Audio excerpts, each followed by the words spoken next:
head coach of the Sault College Cougars, the three-time defending champions in women's Division II, Megan Dubas. Megan, thanks for taking time out to be with us tonight. How are you? I'm good. Thanks for having me. Oh, the pleasure's all ours. So I got to ask you right out of the gate, you're replacing, a legend up there in Brianna, and your team hasn't missed a beat, Megan. You're off to such a great start. Tell us a little bit about the start to the regular season. Well, it helped that I was underneath Bree and kind of for the last 3 seasons. So,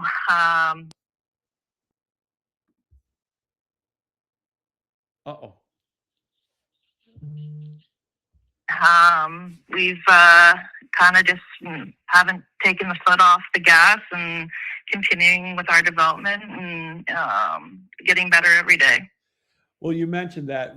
But before we get to the team, I do have to ask you, is this your first head coaching gig? And if it is, were you nervous coming into your first couple of games of the regular season?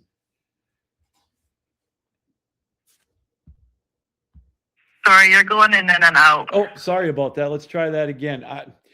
Okay. Were you nervous coming into the regular season with your first couple of games? Honestly, maybe a couple of them, but I don't know. It just felt kind of normal to me. Okay. Don't you think that would be a lot more? I mean, I know I had a huge.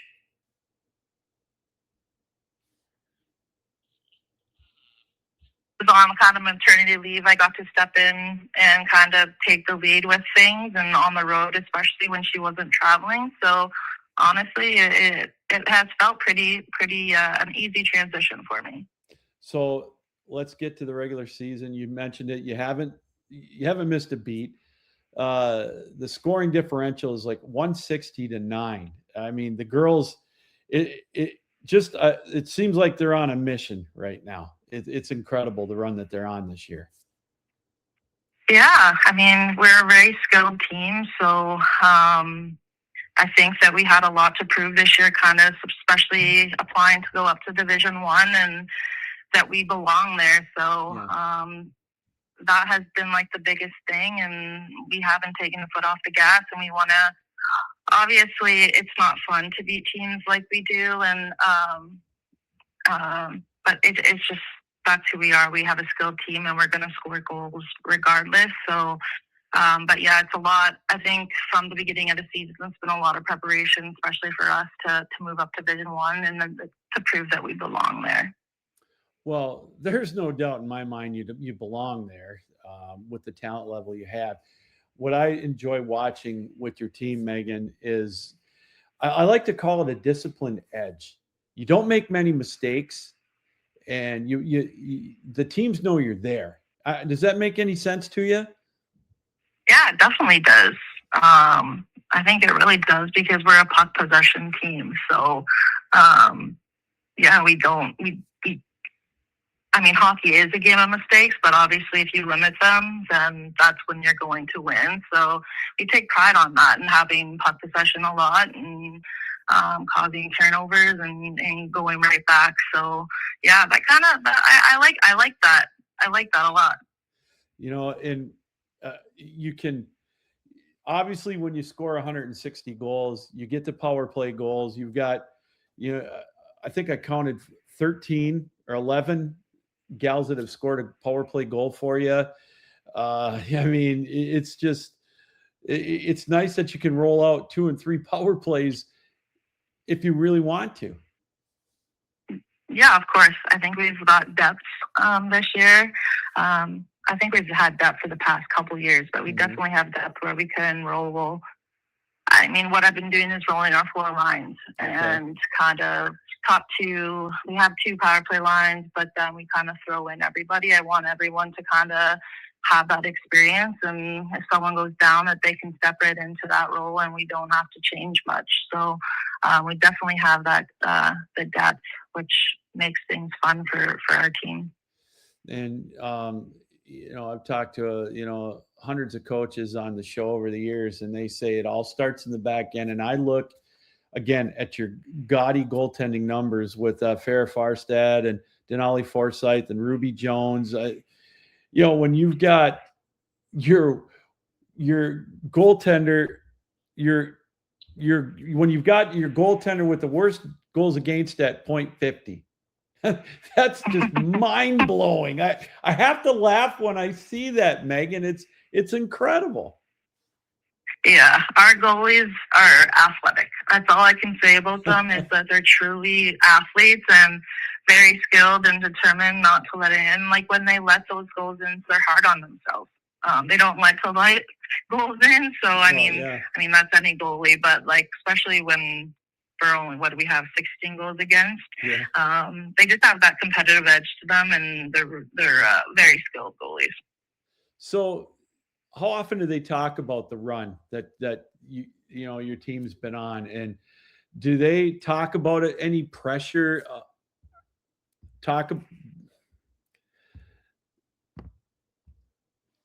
Do they talk about any of the pressure that is being put on with the chance to go for a four-peat? I kind of don't like to put that on the players. Obviously, they're aware, but we don't really talk about it much.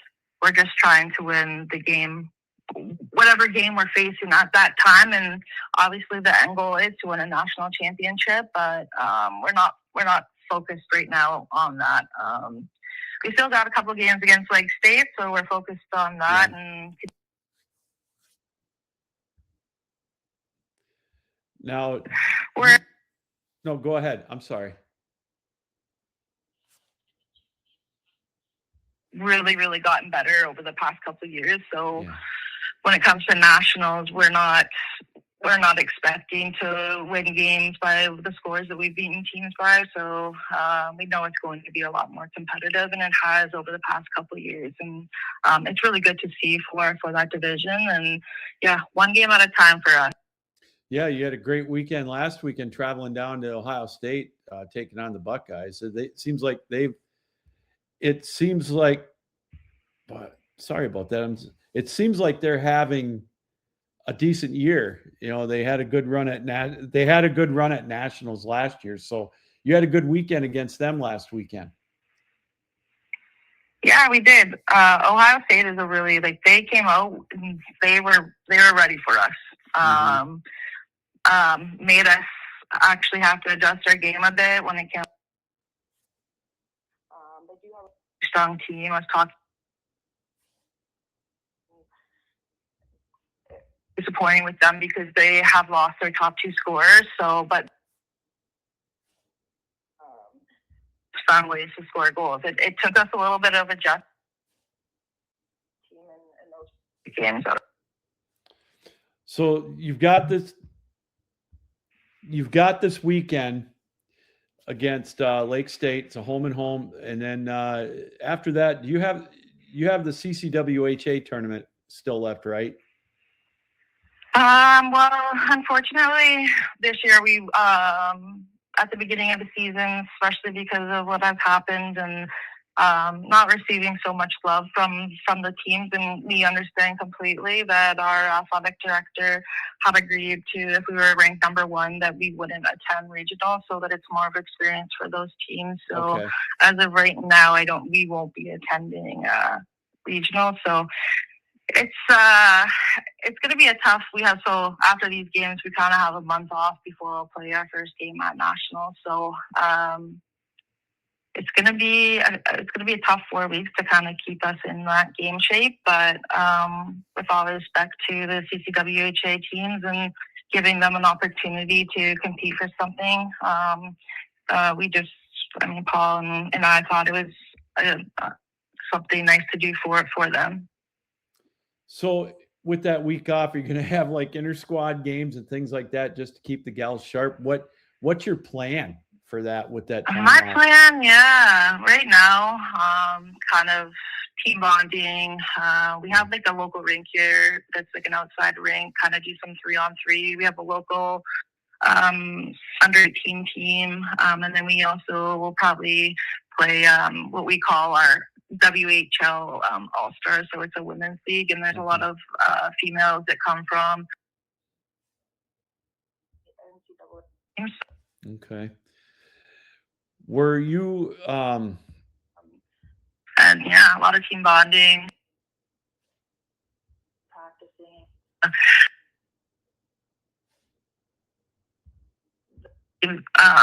Stay focused. Yeah, that's got to be that's got to be the toughest part, right? Pardon? That's got to be the toughest part, is the focus part of it with a month to go. And the gals are going to be chomping at the bit to play in St. Louis, right?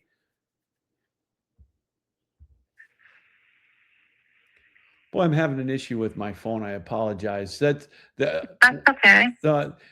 The gals are going to be chomping at the bit to play once you get to St. Louis. I mean, they're going to be tired of practicing against each other for a month, eh? Definitely. And hopefully they take that.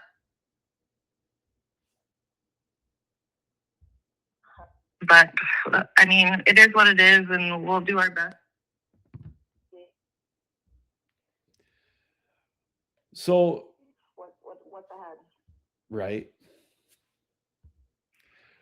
So were you surprised at the game today between U.S. and Canada, not to change the subject?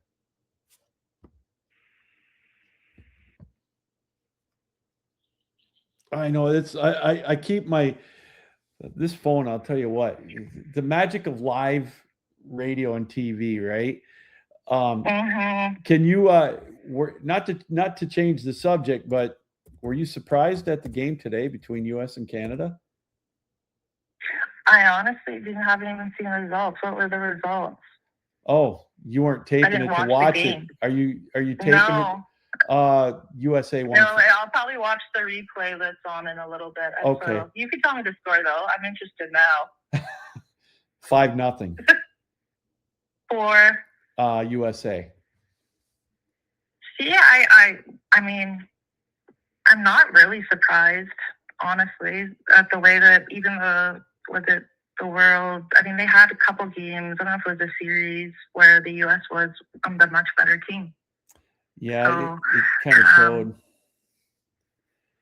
And like without their captain, I know she was hurt. I read something that she wasn't going to be able to play against them, but I mean, that's not an excuse. They're going to have to pick it up, especially if they want to beat the USA. And that's all due respect to the USA. Like, they have a really, really skilled team, and Canada's just going to have to pick it up and get to the next gear and realize what's at stake.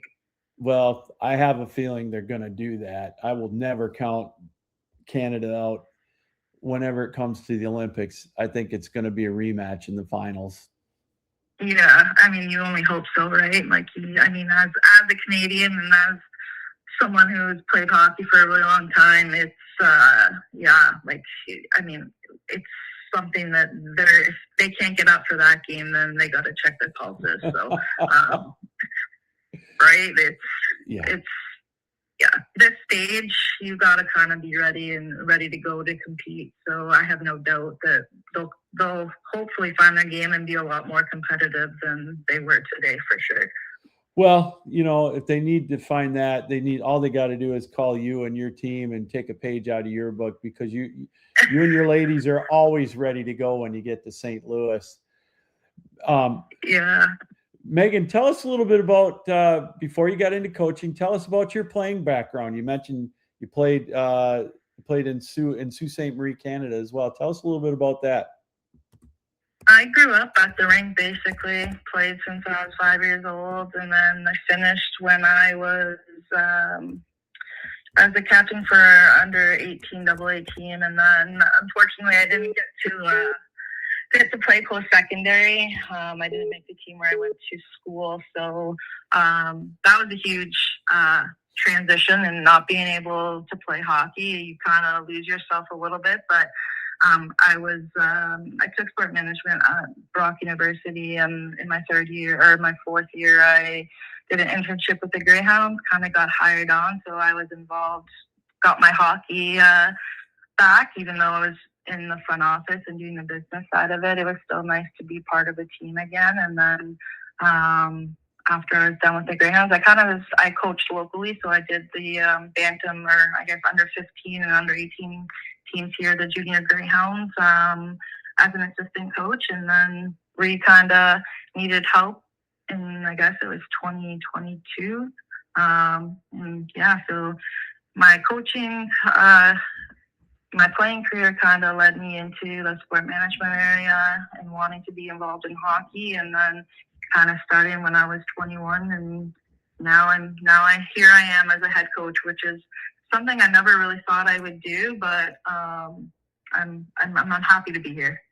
Well, it sounds like it. I can tell. And I'll bet you being in the front office with the Greyhounds has kind of helped you, because a lot of folks don't understand that it's not just coaching on the ice when it comes with these ACHA teams or hockey teams in general. You've got to kind of be a jack of all trades, and that's got to help you out a lot too, doesn't it?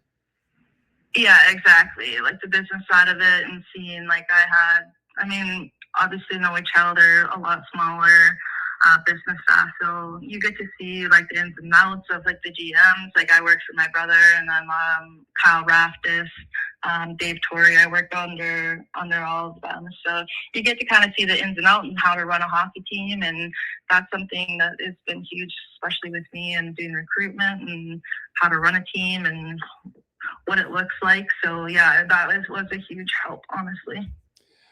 So finally, I ask everyone this, first-time guests on the show, who was your favorite NHL team growing up? Oh gosh, I might get in trouble for this because I currently have to cheer for the Pittsburgh Penguins, but I was a Detroit Red Wings fan growing up. That a girl? All right. That's awesome. My team has changed a couple times. I never thought I would be a Toronto Maple Leaf fan, and I was for a couple of years, and now I'm a Pittsburgh Penguin fan. So, yeah, but Steve Yzerman is still huge in my eyes. What made you become a Pittsburgh Penguins fan? My brother is the GM of the Pittsburgh Penguins, so oh, kind of have to cheer for them. Yeah. Oh my gosh. Duh. So, my brother's Kyle Dubas, so he worked for the Leafs. So I never thought I would be a Leafs fan ever in my life, and then now I can cheer for the Pens, and Sidney Crosby is always a huge one. So it's kind of nice to get that gold and black and cheer for them as well. And now Kyle and Sidney Crosby, they're at the Olympics right now, so it's cool. Yeah, well, I'll tell you what, I think personally, I know I'm an American, but I think the odds are tremendously against the Americans beating the Canadians. I think the Canadians are stacked on the men's side for the Olympics. So I think you guys are going to have the edge there.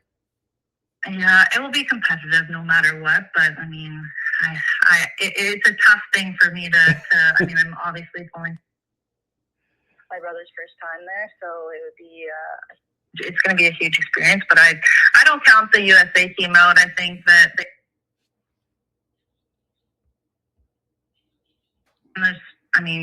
Finland, Sweden, you never know, so you never know, but yeah, I'm hoping for a Canadian win. Well, Megan, this has been a lot of fun. I appreciate you taking time out tonight. I know we've had trouble a time or two getting the dates finally coordinated, but thanks for coming on tonight. Good luck this weekend, and I look forward to meeting you in person down in St. Louis in about 30 days. Yeah, awesome. I appreciate it. Yeah, can't wait to see you in St. Louis. All right, thank you. She's Megan Dubas, the head coach of the 3-time defending women's Division II national champions, Sault College Cougars. Again, Megan, thank you very much. Have a great night. Thank you. You too.